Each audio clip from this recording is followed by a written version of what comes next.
और दिल्ली से आपको बड़ी खबर बता दें, जहां विधानसभा चुनाव का एग्जिट पोल सामने आया है। 27 साल के बाद बीजेपी की सत्ता में क्या एक बार फिर वापसी होगी? 11 एग्जिट पोल में 9 में बीजेपी की सरकार बनती हुई नजर आ रही है। वहीं 2 एग्जिट पोल में आपको बहुमत मिलता हुआ नजर आ रहा है। ऐसे में 8 फरवरी को दिल्ली विधानसभा चुनाव के नतीजे सामने आएंगे और 8 फरवरी तक का इंतजार करना होगा। लेकिन इससे पहले जो एग्जिट पोल सामने आए हैं उसने बेचैनी बढ़ा दी है।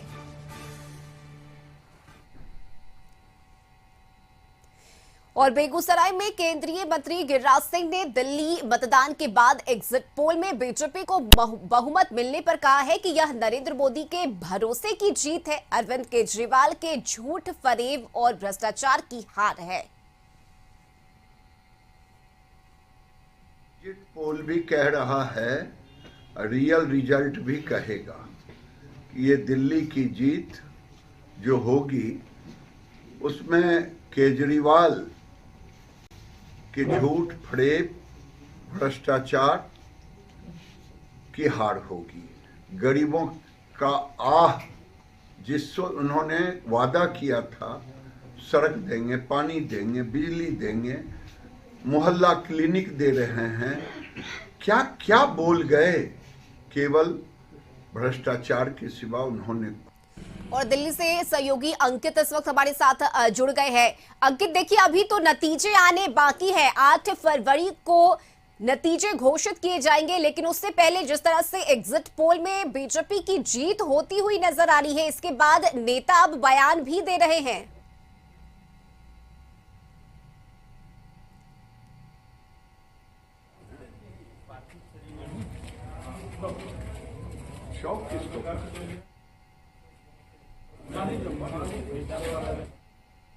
निकल कर आ रहे हैं, जिसमें 9 में भाजपा को बहुमत और 2 में आम आदमी पार्टी की सरकार बनाने का अनुमान है। पोल ऑफ पोल्स में भाजपा को 39 और आपको 30 और कांग्रेस को 1 सीट मिलती दिख रही है।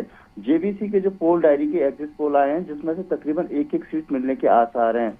तो निश्चित तौर पर अगर भाजपा को बहुमत मिलता है तो 27 साल बाद वो सत्ता में वापसी करेगी। इससे पहले 1993 में भाजपा ने 49 सीटें जीती थी। 5 साल में 3 सीएम बनाए गए थे।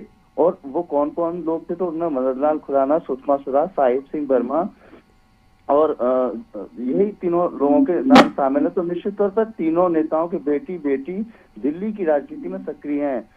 जो खुराना है, उनके बेटे हरीश खुराना मोती नगर से भी इलेक्शन लड़ रहे हैं और साहिब सिंह वर्मा के बेटे यानी प्रवेश वर्मा नई दिल्ली से लड़ रहे हैं और उनके सामने आम आदमी पार्टी के मुखिया यानी कि अरविंद केजरीवाल लड़ रहे हैं।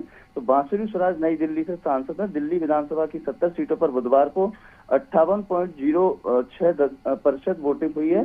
नतीजे 8 फरवरी को घोषित होंगे। सरकार बनाने के लिए 36 सीटों की जरूरत है। तो जिस तरीके से आपने देखा होगा कि तमाम नेताओं की प्रतिक्रिया सामने आ रही है, तो ऐसे में बीजेपी सांसद मनोज तिवारी ने भी कहा है कि मैंने अभी जो एग्जिट पोल देखे हैं, मुझे लगता है कि हमारा रिजल्ट एग्जिट पोल से बेहतर होने जा रहा है। लोगों के बीच प्रतिक्रिया हमने देखी है, उससे भाजपा सत्ता में आ रही है, यही भाजपा की घर वापसी होगी। तो वहीं आपके पूर्व राज्यसभा सांसद और वरिष्ठ नेता सुशील गुप्ता ने कहा है कि यह हमारा चौथा चुनाव है। हम हर बार एग्जिट पोल आपकी सरकार बनते हुई नहीं दिखाई दी है, लेकिन अरविंद केजरीवाल ने दिल्ली के लोगों के लिए काम किया। 8 फरवरी को नतीजे जो आएंगे वो आपके पक्ष में आएंगे। वहीं अगर कांग्रेस की बात करें तो कांग्रेस के जो वरिष्ठ नेता हैं गुरजीत सिंह औजला, वो कहते हुए नजर आ रहे थे कि कांग्रेस जमीन पर मौजूद नहीं है। वे कांग्रेस को अच्छी संख्या में सीटें जीतते देखेंगे, आप वापसी नहीं करेगी। तो निश्चित तौर पर कहीं ना कहीं जो तमाम राजनीतिक दल हैं, मतदान होने के बाद वो अपनी अपनी सरकार बनाने का दावा कर रहे हैं। रश्मि, बिल्कुल अंकित, और सभी नेताओं के अपने अपने दावे हैं, अपनी अपनी बातें हैं, लेकिन नतीजा 8 फरवरी को आएगा। और अगर एग्जिट पोल में जिस तरह से बीजेपी की जीत होती हुई नजर आ रही है, अगर ये वाकई में एग्जिट पोल नतीजों में तब्दील होता है तो ये बीजेपी के लिए ऐतिहासिक जीत होगी दिल्ली में। बहुत शुक्रिया अंकित आपका इन तमाम जानकारी के लिए।